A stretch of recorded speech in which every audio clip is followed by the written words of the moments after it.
the deal. "Sister!" yells one of her 3 sisters, flying towards her. "What is wrong?" she asks. "They want the child," she says. "Who wants him?" she asks, clutching him tightly. "One of the members of the council has secretly sent guards for Azazel to take him from you." "But why?" she says, still sitting with Azazel in her arms. "The issue is resolved. The council let us go. What more can they want?" "The baby's brilliance has disturbed one of the members of the council," she says.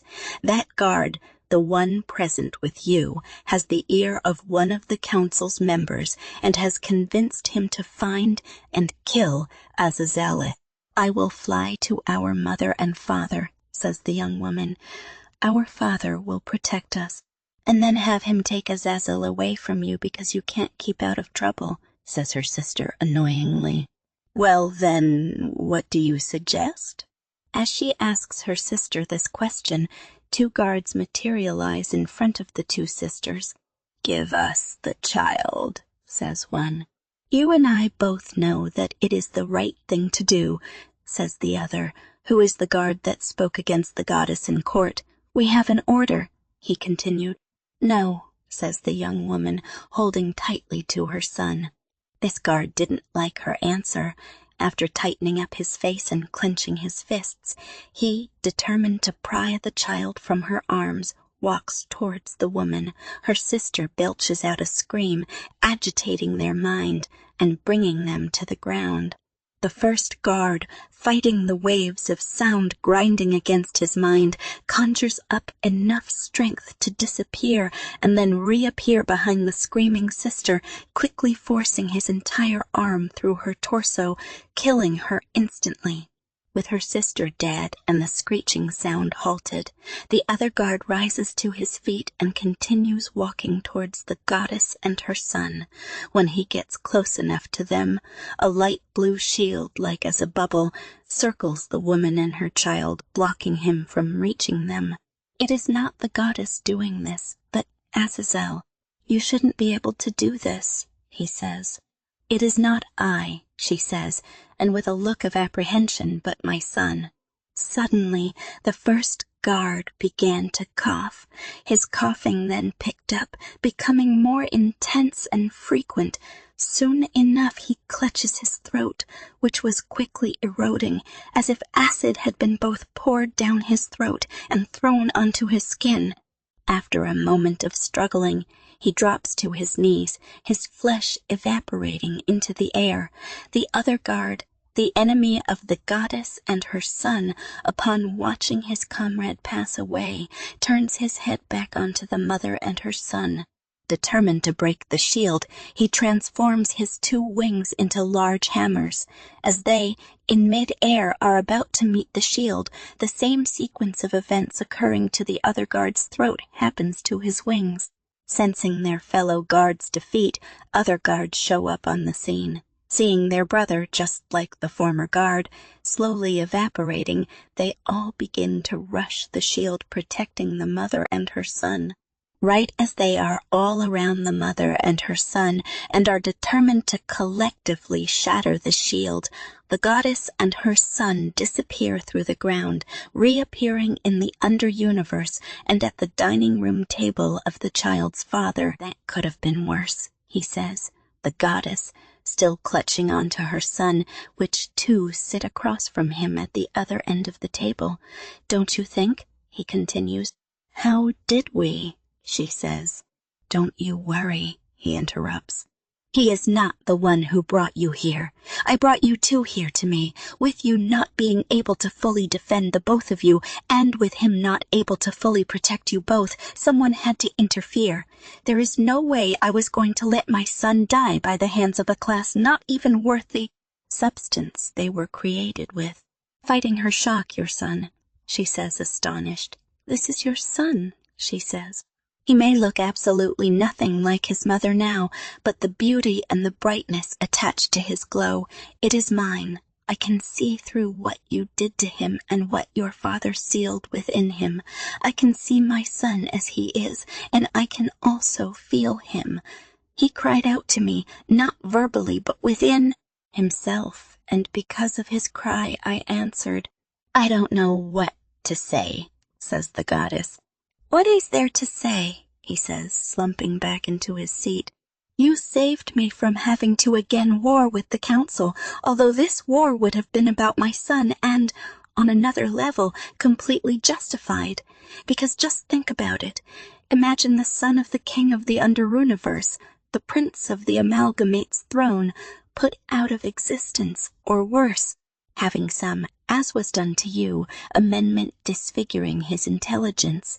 Can you? She says, unable to put words together. Of course not, he yells, slamming his hand down onto the table. This would be tragic. It would be tragic because the king of the Underuniverse would not have an heir to not only claim his throne, but also the throne of the kingdoms of the realms, when his father is long gone, and I will not live forever. Did you know that, goddess? I didn't, she says, holding her son even tighter. It's true, he says, reassuming his former slump. The sovereign of your realm, the realm of heaven, will end my life.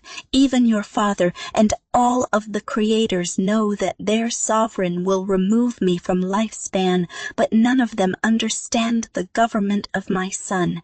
I have started the work. I have strengthened the Underuniverse to match. The power, the reputation, and the authority of that universe you are familiar with.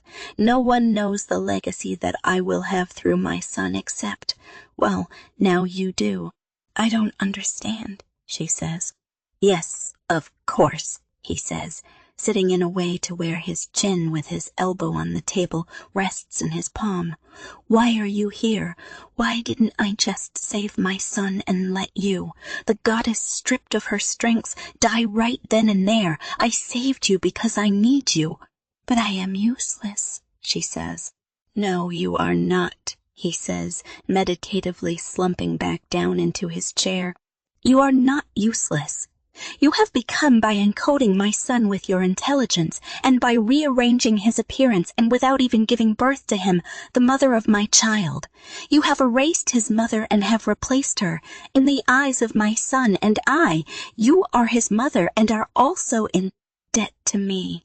You are in debt to me not physically, but mentally and ecclesiastically, meaning that it is now your responsibility to raise my son in the culture and philosophy of the Underuniverse. Are you sure? She says. Of course I'm sure, he confirms. Would I lie to you? You got yourself into this little situation when you claimed my son. Do you think I had no knowledge about his whereabouts? Just think, how did you and your sisters come to learn about that child? I don't remember. Oh, you do. How could you forget? I don't remember, she says, trembling. Then let me help, he says, getting up from his chair, walking to her and kneeling close beside her. You were approached by a very pretty little girl. She told you that she and her friends were playing and found a baby floating in the open and empty order of creation, the cosmos. All of a sudden you grew concerned and consulted your sisters. You all then immediately flew to the location, finding the child. You consoled him, and, feeling as though this little child deserved an entrance into life that he probably didn't get, you all sung a hymn to him, after which you picked him up and held him, falling in love with him. Now do you remember? She sits, looking straight and still trembling, refusing to turn her head to look at him. How do you think that little girl found the child you now hold so tightly? He asks. He then, placing his hand onto her hand, transforms into the little girl that approached her, and, in the voice of the little girl, says, Do you remember yet? Removing her hand from under his, he retransforms back into his original self, gets up, walks back over to where he sat, and slumps back down into his seat. Goddess, he says, I chose you. I chose you because I know you. I've watched you for your entire life. You are stronger than your sisters, more intelligent, more aware, more of love, more of a mother. I needed someone to train my son in the art of being. Ever since you were born, read your heart and... Seeing my love within it and my passion for creation, when my son needed a mother, you were the first goddess I thought of. You are the law to my philosophy, and I need you to instill that culture of being and of governing into my son, the heir of the universes. What do you want from me? She said. It's not about what I want, but about what your son needs. What do you think Azazel needs? I believe he needs a mother, and I believe that he needs the support of your sisters. Agree to raise my son as I intend, and I will not only resurrect your sister from death, but will also restore your ability to you, and with far greater creative strength than before. I don't need my abilities restored, she says. They live on through my son, and that is enough. Then I will bring your sister back from the dead, he says. As a matter of fact, I can now hear her looking for you both and worrying about what happened. I didn't ask you for that, she says. Your eyes did, he replies. Just don't forget who you are to me and to him. Our son is a king of kingdoms and a sovereign above the sovereign. Our son is to inherit the movement and the throne that I have established, overshowing me and every other sovereign creator in every other sovereign creator in every way possible. I didn't ask for that, she again says. Don't be stubborn, he says. Fulfill your assignment, and you will be the mother of sovereigns, a mother to be worshipped. We are finished here.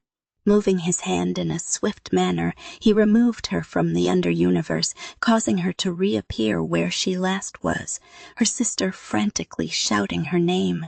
Sister, yells the goddess, who is sobbing while still clutching onto her son, who is now also crying.